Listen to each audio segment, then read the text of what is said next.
mysticism and your Orientalism. Talking about the luxuries of the West, you're a scumbag and a fake.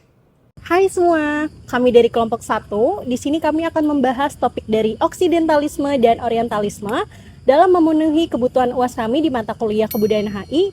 Di sini saya sendiri Erika Nur Farida. Saya Kayla Cinta Kosmitra. Saya Dwi Santosa. Saya Andre Mutar Ibrahim. Saya Kesar Eksal Kautsar. Saya Farah Febrianti. Halo teman-teman semua. Banyak dari kalian yang mungkin awam sama kata-kata Orientalisme dan Oksidentalisme. Makanya di video ini kami mau sama-sama membahas buat kalian lebih dalam soal Orientalisme dan Oksidentalisme. Nah, kajian ini menarik banget untuk kalian di luar anak HI. Kenapa sih? Karena kita bisa sama-sama tahu soal cara Barat memandang Timur, begitupun sebaliknya. Mungkin kita bisa mulai dengan pertanyaan, apa sih Orientalisme? Menurut Brian Esterner, Orientalisme merujuk pada cara pandang dunia Barat terhadap dunia Timur, yang seringkali dunia Timur dianggap sebagai dunia inferior, sebagai dunia yang tertinggal, dan juga terbelakang. Terbelakang dari aspek pendidikan, dari aspek ekonomi, dan juga pembangunan. Begitupun menurut Edward Said. Ia mendefinisikan Orientalisme sebagai gaya berpikir yang menciptakan perbedaan ontologis dan epistemologis antara dunia Timur dan dunia Barat, serta sebagai lembaga yang mendominasi dan mengontrol pemahaman tentang dunia Timur. Turner menekankan dalam bukunya bahwa Orientalisme adalah wacana yang membatasi kemampuan masyarakat Timur untuk memahami diri mereka sendiri, yaitu menciptakan representasi yang bersifat merendahkan. Dengan demikian, Orientalisme berfungsi sebagai alat kolonialisme intelektual yang memperkuat hegemoni dunia Barat. Lalu bagaimana dengan Oksidentalisme? Selama ini kita selalu dengar kata-kata Orientalisme yang merupakan pandangan Barat terhadap Timur. Tapi gimana kalau misalnya kita balik pertanyaannya? Apa yang terjadi kalau misalnya Timur justru jadi objek penelitian terhadap Barat? Nah, disitulah kata Oksidentalisme muncul. Oksidentalisme ini diperkenalkan oleh Hasan Hanafi. Intinya, konsep ini adalah studi tentang Barat, baik dari segi budaya, politik, ekonomi, maupun sosial. Tapi, lebih dari itu, ini juga semacam respon kritis terhadap Orientalisme yang, kalau kita jujur, seringkali memposisikan Barat sebagai pihak superior, sementara Timur dianggap pasif. Hasan Hanafi punya misi besar di sini. Beliau ingin kita dari perspektif Timur itu punya kesempatan yang sama buat jadi subjek penelitian dan nggak cuma diam jadi objek. Nah, Oksidentalisme ini bukan seni menyaingi Barat, tapi lebih ke membangun perspektif dan pandangan baru terhadap Barat. Nah, setelah kita mengetahui pengertian dari Orientalisme itu, kira-kira apa sih tujuan dari Orientalisme itu sendiri? Yuk kita bahas. Jadi guys, tujuan Orientalisme itu sebenarnya sederhana, buat kontrol. Barat itu menggambarkan Timur sebagai inferior biar mereka punya alasan buat menguasai kolonialismenya. Nah, dengan cara ini stereotip tentang Timur itu terus diciptakan seolah-olah Timur itu terbelakang, nggak maju, sedangkan Barat itu lebih superior dan lebih maju. Ya walaupun ujung-ujungnya membantu dominasi mereka tetap bertahan. Nah, kalian kan udah ngerti apa pengertian dari Oksidentalisme. Tapi pernah kepikiran gak sih kira-kira apa sih tujuan dari Oksidentalisme itu? Yuk kita bahas lebih lanjut. Jadi guys, kalau kita membahas tujuan dari Oksidentalisme ini ada beberapa. Yang pertama, mengungkap klaim superioritas Barat, yang dimana Oksidentalisme ini membongkar keunggulan dari Barat, serta mengingatkan kita kembali bahwa Timur juga memiliki peran yang signifikan dalam sejarah peradaban dunia.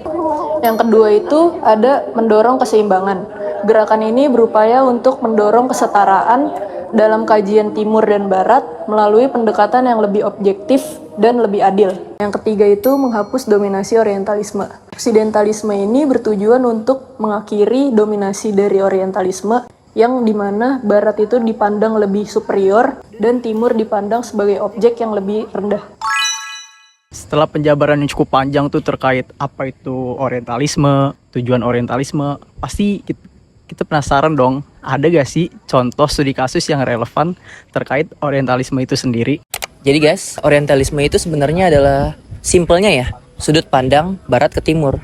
Tapi di studi kasus kali ini, kami akan berusaha mengerucutkan kembali hal tersebut. Jadi sudut pandang Barat ke orang-orang yang tinggal ataupun berkembang di Timur Tengah. Dalam studi kasus kali ini, kami akan mencoba membawakan kasus movie yaitu Marvel Iron Man tahun 2008. Nah, kenapa kami membawakan ini? Karena menurut kami sendiri, Ini adalah film yang banyak ditonton oleh anak kecil.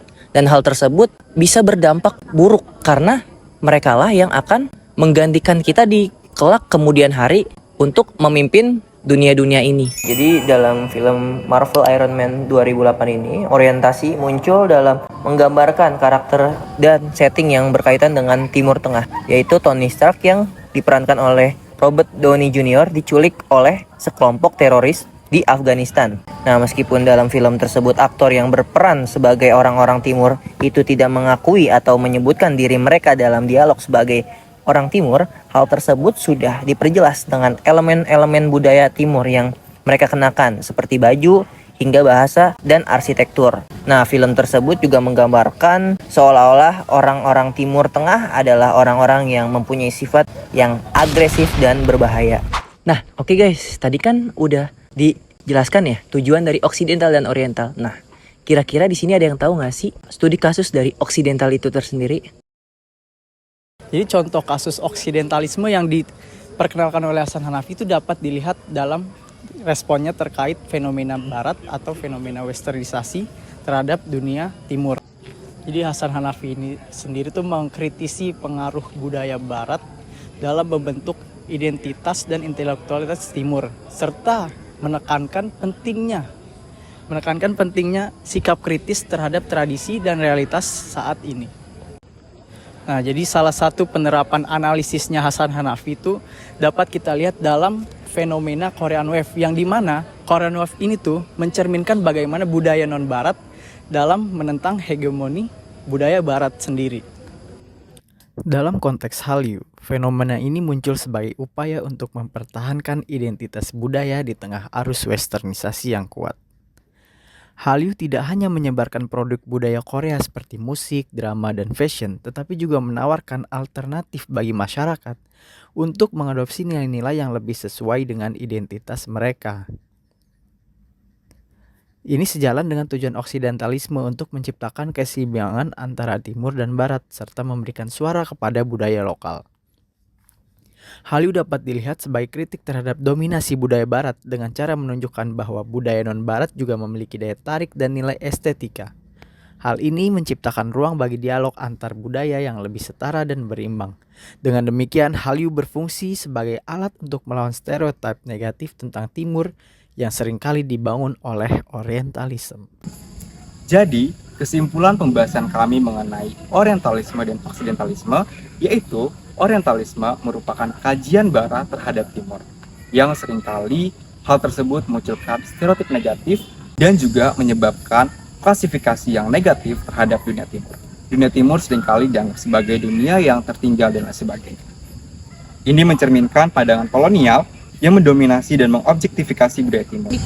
Sementara oksidentalisme muncul sebagai kritik terhadap orientalisme yang dimana bertujuan untuk merekonstruksi pemikiran barat terhadap timur. Terima kasih sudah menonton hingga selesai. Semoga ilmu yang kami sampaikan bermanfaat untuk kalian semua. Sampai jumpa.